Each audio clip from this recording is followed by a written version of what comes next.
తాకట్టులో ఉన్న బంగారాన్ని విడిపించి ఆ రోజు ఆన్లైన్ రేటుకే మేము కొంటాం. Sharma gold company.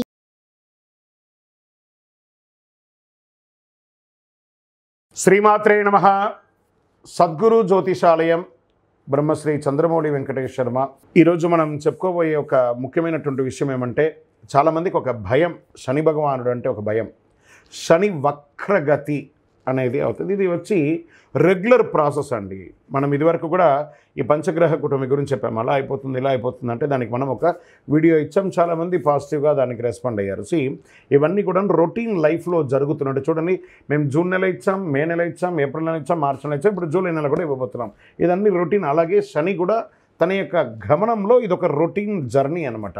శని వక్రగతి ఆ తిరోగమనాన్ని ఎలా చెప్తున్నా అంటే, జ్యోతిషాస్త్ర ప్రకారం కర్మ ప్రకారం ఫలితాలను ప్రసాదించేవాడు మరియు న్యాయాధిపతి అయినటువంటి వాడే శనేశ్వరుడు.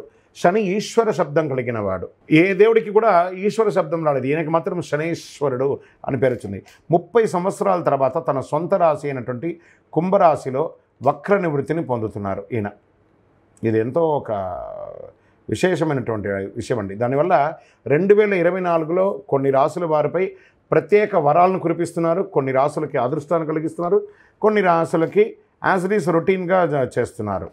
అలాగే సంపదలో అపారమైనటువంటి పెరుగుదల ఉంటుంది ఈ యొక్క శని వక్రగతిలో. ఏ అదృష్ట రాశి వారికి దీనివల్ల ప్రయోజనం కలుగుతుందో తెలుసుకుందాం. శని వక్రగతి సంచారం 2024 6 రాసులకి జీవితంలో ఆకస్మిక మార్పు. కుంభరాశిలో సంచరిస్తున్న శనిగ్రహం జూలై నుండి నవంబర్ వరకు ఎవరి జీవితంలో ఏ మార్పులు ఉన్నాయో కూడా చూద్దాం. శని 2.5 సంవత్సరాల పాటు రాశిలో ఉండి సంవత్సరానికి ఒక్కసారి సంచరిస్తారు. సూర్యుడు 5వ ఇంటిని శనిని సంక్రమించినప్పుడు వక్రాన్ని పొంది 9వ ఇంటికి సూర్యుడు వచ్చినప్పుడు వక్ర దోష నివృత్తి జరుగుతుంది. అంటే జూన్ 29న శని వక్రకాలం ప్రారంభమయ్యి నవంబర్ 15న ముగుస్తుంది.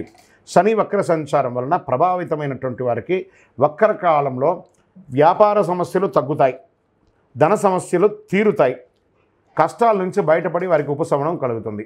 సో నౌ ఆ లబ్ధి పొందేవాళ్ళు ఎవరనేది చూద్దాం.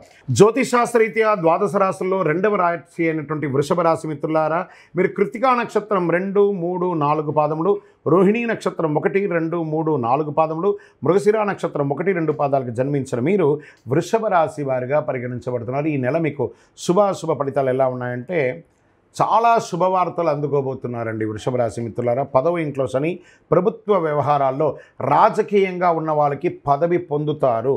ఆ పదవి వచ్చి ఉంటే దాని ద్వారా లబ్ధి పొంది ముందుకు వెళ్ళే అవకాశాలు సజావుగా సాగుతాయి.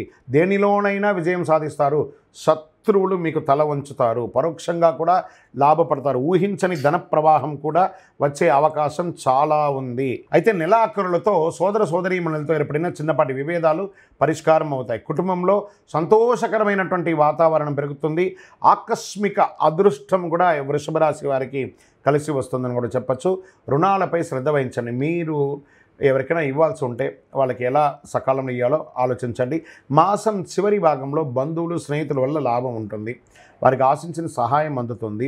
వాహనంలో ప్రయాణించేటప్పుడు జాగ్రత్త, బండి నడిపేటప్పుడు చాలా జాగ్రత్తగా ఉండాలి. ఉద్యోగంలో పనిభారం పెరుగుతుంది, పనుల్లో అదనపు శ్రద్ధ అవసరం.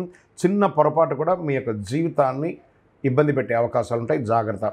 సహ ఉద్యోగులతో అనుకూలంగా మీరు వెళ్ళండి, ఆశించిన ఫలితం మీకు వస్తుంది. ఎక్కువ మాట్లాడకండి, మాట్లాడడం మానండి.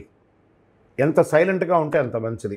పాత బకాయిలు కూడా మీకు వచ్చే అవకాశాలు ఉన్నాయి వ్యాపారం చేసే వాళ్ళకి.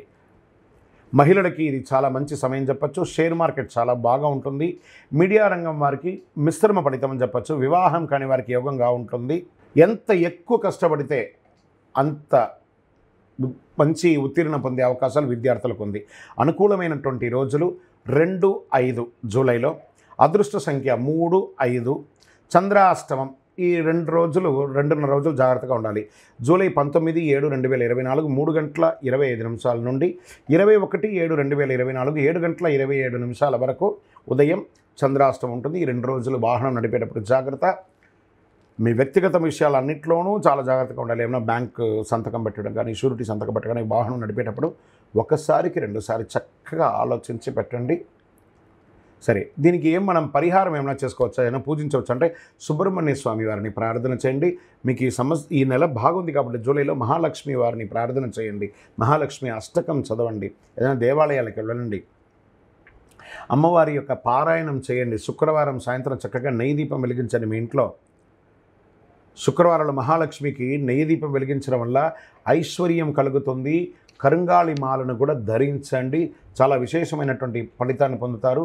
మీ యొక్క వ్యక్తిగత జాతకం తెలుసుకోవాలనుకుంటే మీ పరిసర ప్రాంతాల్లో ఉన్న సద్గురువులని సంప్రదించండి. మీ యొక్క date of birth, time of బర్త్తో, లేదా మా ద్వారా తెలుసుకోవాలనుకుంటే ఈ కింద నంబర్కి మీ పేరు, date of birth, time of birth, place of birth WhatsApp చేసి మెసేజ్ పెట్టండి. ఇంకను సకల దోషాలు తొలగడానికి, ఆనందంగా ఉండడానికి మీ పరిసర ప్రాంతాల్లో ఉన్న మీ ఇష్ట దైవానికి వెళ్ళి మీ వయస్సు ఎంత ఉందో అన్ని నువ్వుల నూనెతో దీపం వెలిగించండి. విజయోస్తు.